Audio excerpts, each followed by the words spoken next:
రామదర్శనము జన్మధన్యమని రాయి కూడా తెలిపే రామరాజ్యమే పౌరులందరిని నీతి బాట నడిపే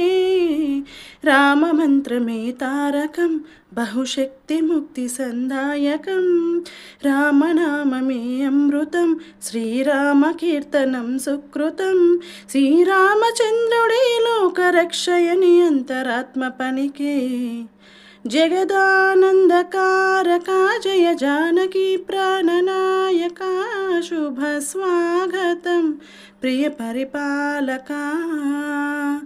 మంగళకరమౌ నీరాక ధర్మానికి వేదిక హవుగాక నీ రాజ్యమే ప్రేమ సుధామయమౌగాక నీ పాలన శ్రీకరమౌగాక సుఖశాంతులు సంపదలిడుగాక నీ రాజ్యమే ప్రేమ సుధామయమౌగాక.